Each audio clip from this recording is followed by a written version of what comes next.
明清时期，在河南嵩山的山脚下住着一家农户，这家主人姓曹名华，家中除了妻子钟氏以外，还有一个4岁的女儿。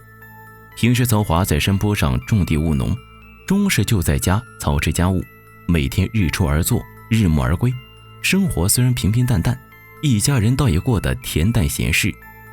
每年在惊蛰前后，他家都能看见少室山的山顶上有2道红光，远远看去，长的约有6、7尺，短的4、5尺，每日蜿蜒闪烁，上下盘旋，如同2条火龙一般，到天亮鸡鸣时才逐渐消失。这种情形一直会持续到秋天9月以后，来年开春惊蛰时分又会出现，如此年年复始，附近居住之人也不知道是怎么回事。钟氏平日在家中饲养着一群母鸡，所生之蛋可以拿到集市上换点钱贴补家用。除此之外，还饲养着一只雄鸡作为种鸡。这只雄鸡身形健壮，气宇轩昂，足有10斤之重。和它交配的母鸡所下蛋呢，没有一个孵化不出来的。曹家夫妇一直都很喜欢它，平时就叫它老熊，养了10多年也舍不得杀它。可这一年却发生了一件怪事儿，家中饲养的母鸡下了几10个蛋，最后居然只孵出1只小鸡，其他的全都坏掉了。曹华大为懊恼，因为这是10几年来都没有发生过的事儿，所以他一直以为这是不祥的预兆。有一日下午，一个异域商人来到嵩山下，经过曹家时，因为口渴难耐，于是就敲门进屋讨碗水喝。山里人都是热心好客之人，曹华就给他倒上一碗茶，让商客在院子里坐着喝。正在喝茶的时候，商人忽然看见了院中散步的老熊和雏鸡，似乎感到十分诧异，目不转睛地盯着鸡观察了许久，连茶都顾不上喝了。曹华见状，心中不觉有些纳闷，这鸡有什么好看的？莫不是他此刻饥肠辘辘，想买一只回去打打牙祭？那也不用看这么长时间呢。正想着，却见客商忽然开口，想向他购买这2只鸡。曹华闻言，心中想到，今年老熊种的蛋坏了那么多，估计是年龄大了不中用，即便留着也无益，要是能卖掉，倒也不错。他本想卖500文的，但看见客商十分爽快，顿时觉得有些蹊跷，于是将价格翻到了500两。没想到客商还是没有丝毫的犹豫，这让曹华十分好奇，看这客商也不像疯癫之人，怎么会出如此高的价格呢？莫非这老熊是个什么宝贝，自己没有发现不成？想到这儿，曹华憋不住了，连忙向客商说出了疑问。闻言，客商没有推脱，反而大笑道：既然蒙你见问，我也不敢不以实相告啊。最近这几年，你们看没看见少室山顶的2道红光啊？这是蜈蚣精所发出的红光，这2个妖孽一父一子，若是再有100年待2精长成，那么附近100里之地生灵涂炭，一方禽兽残食无疑。到最后，如果连家畜都不能满足他们的食欲，则会殃及到老弱孩童的，到时候连天雷都不能制服他们了，实是此地的一个心腹大患。所庆幸的是，现在小的还没长成，老的势孤力薄，尚不敢出来公然肆虐。我寻思万物追寻阴阳相克的道理，料定这附近必有克他之物，遂四处找寻良久，总算找到这2只公鸡了。你看这老熊身体健壮，没有什么可忧虑的，唯一担心的就是雏鸡刚刚孵化出来还没长成，若是能够精心饲养，必能丰其毛羽，壮其精力。我听说几10枚蛋就孵化出这1只鸡来，这说明所有的精气都孕育在这1个蛋里，难怪其他的蛋都孵化不出来。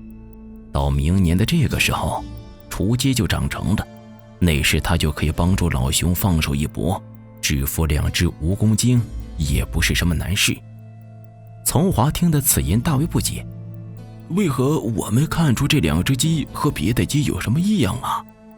客商说道：区别确实很小，普通人是很难看出的。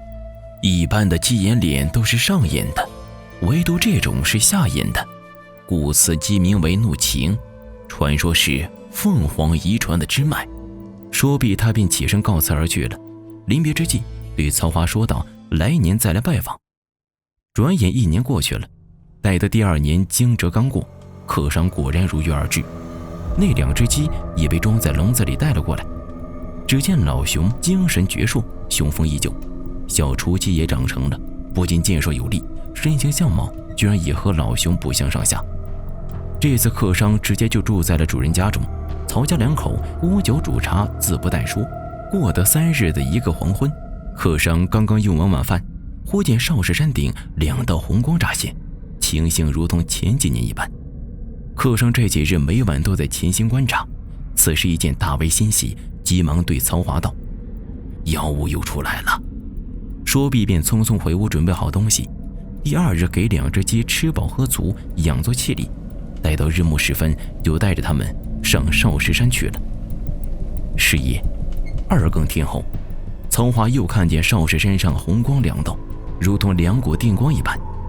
曹华正看得专心呢，忽见2道5尺蓝光从旁边疾驰斜掠而至，瞬间便与红光缠斗在一起，忽明忽暗，忽高忽低，四时之间眩人心神，光亮悦目，煞是好看呢。突然之间，一道红光往天空笔直而去，一道蓝光紧追而至，陡然间红光万丈一落，瞬间不见了。